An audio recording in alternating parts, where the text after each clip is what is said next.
پاکستانیوں، تم تو یہی سمجھتے ہو کہ تم عاشقان رسول، کبھی سرزمین ہند کے مسلمانوں کو دیکھو، خدا کی قسم عشق رسول کا نظارہ تو وہاں نظر آتا ہے، ہندوستان میں۔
Assalamu alaikum.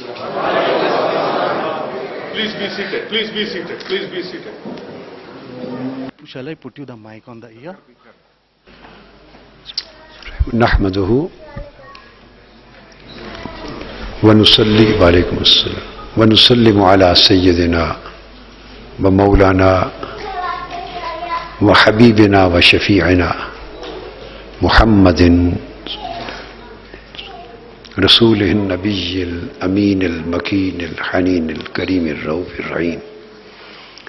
أما بعد، بسم الله الرحمن الرحيم. السلام علیکم ورحمۃ اللہ وبرکاتہ.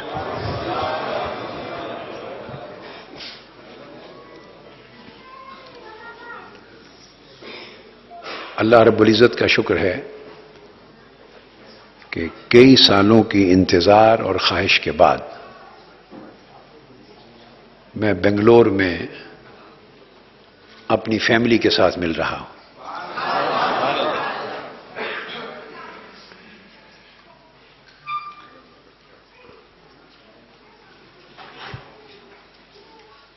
آپ کا یہ گیٹ ٹوگیدر یہ میرے علم میں نہیں تھا اور مجھے اس طرح اس کے بارے میں کچھ بریف نہیں کیا جا سکا.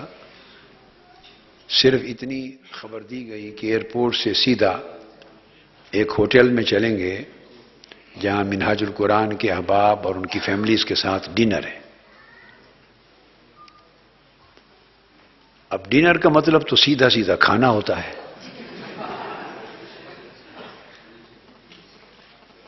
اور یہاں پہنچ کر یہ خوشگوار حیرت ہوئی کہ ایک یونیک موقع ہے اور ایک یونیک ماحول ہے کہ منہاج القرآن کی فیملیز، بلکہ منہاج القرآن بنگلور کی پوری فیملی یکجا ہے، اور میں اپنے خاندان کے لوگوں سے ملاقات کر رہا ہوں. آپ نے بتایا نا صرف منہاج القرآن کی وابستگان ہے، جی جی جی جی تو بتایا کہ اس لیے سلیکٹو گیدرنگ ہے، باقی اور احباب کو دعوت اس میں نہیں دی گئی.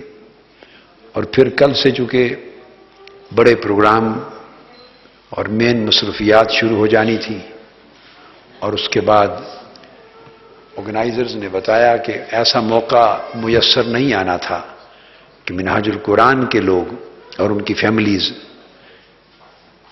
خصوصیت کے ساتھ ایکسکلوسیولی مجھ سے مل سکتے. تو میں اس آئیڈیا پر اور اس ارینجمنٹ پر منہاج القرآن بنگلور کے تمام آرگنائزرز کو اور انتظامیہ کمیٹی کو اور تنظیم کو سچی بات ہے اپنے صمیم قلب سے مبارکباد پیش کرتا ہوں. سبحان اللہ. سبحان اللہ. الحمدللہ تعالی.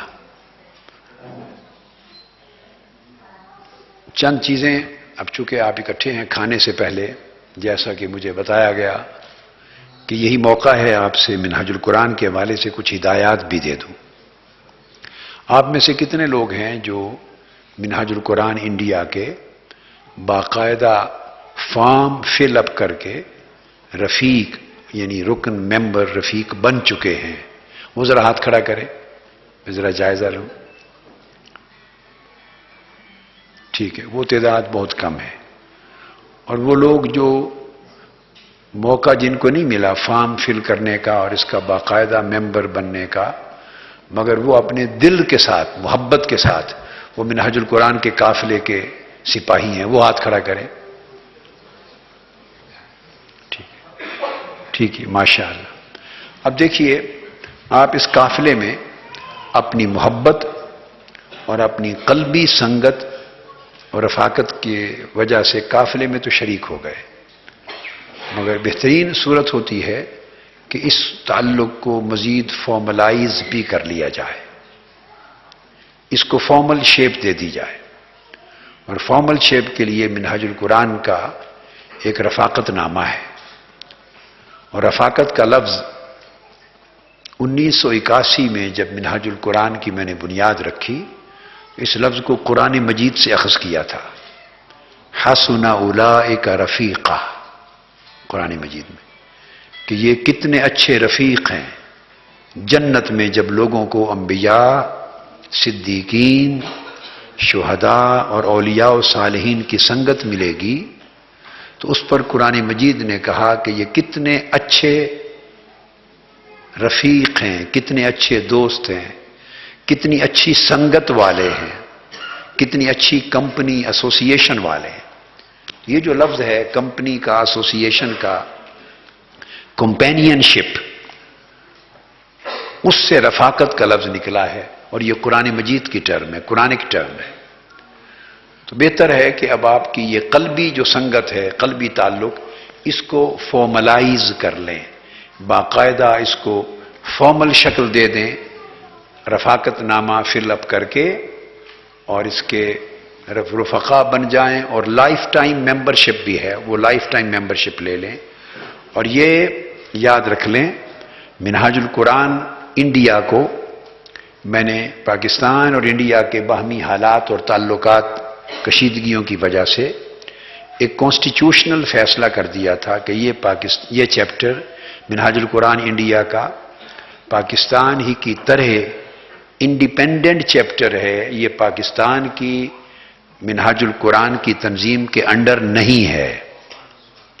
آپ کا سٹیٹس اسی طرح انڈیپینڈنٹ ہے جیسے پاکستان والوں کے لیے منہاج القرآن پاکستان کا سٹیٹس انڈیپینڈنٹ ہے۔ آپ پاکستان کی تنظیم کے انڈر نہیں ہیں، آپ ہر لحاظ سے آپ کی ممبرشپ فارم منہاج القرآن انڈیا ہے، منہاج القرآن انڈیا ہے۔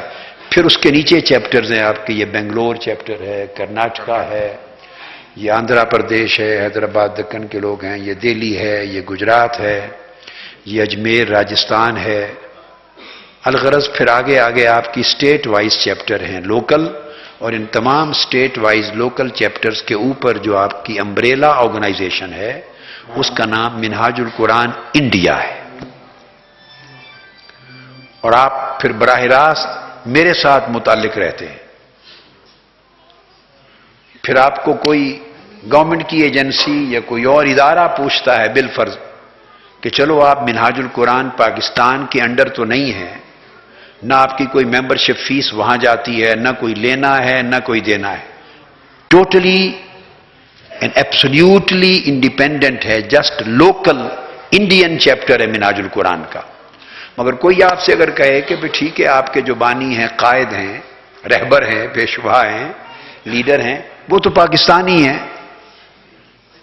میں گورنمنٹ لیول کے اوپر اگر کوئی پوچھے، ویسے پوچھے گا نہیں انشاءاللہ، پوچھے گا نہیں کہ ہمارا کام گلوبل لیول پہ ہیومینٹی کے لیے پیس اور انٹیگریشن اور لو کا اتنا زیادہ ہے کہ انشاءاللہ انڈین گورنمنٹ کی کوئی آرگنائزیشن، کوئی ادارہ، کوئی ڈپارٹمنٹ اور کوئی سیکرٹ ایجنسی آپ سے اس قسم کا کبھی سوال نہیں کرے گی۔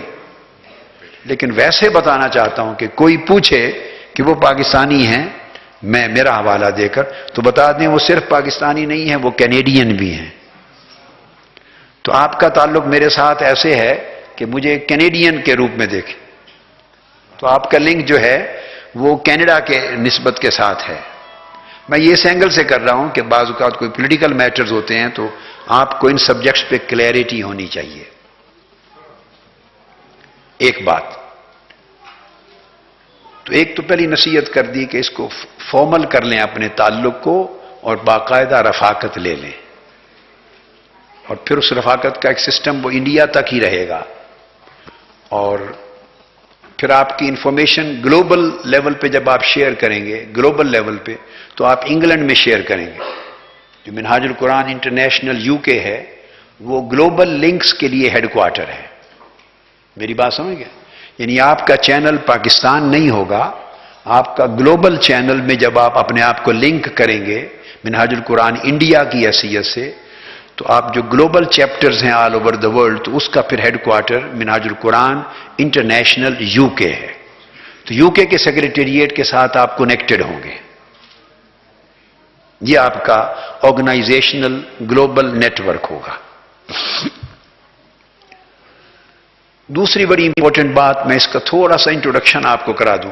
بڑا ضروری ہے منہاج القرآن کی فیملی میں ہونے کے ناطے آپ کو کچھ بنیادی معلومات ہونی چاہیے. یہ تو آپ جانتے ہیں، یا ممکن ہے بعض لوگوں کو یہ معلومات بھی نہ ہو کہ منہاج القرآن قائم کب ہوا.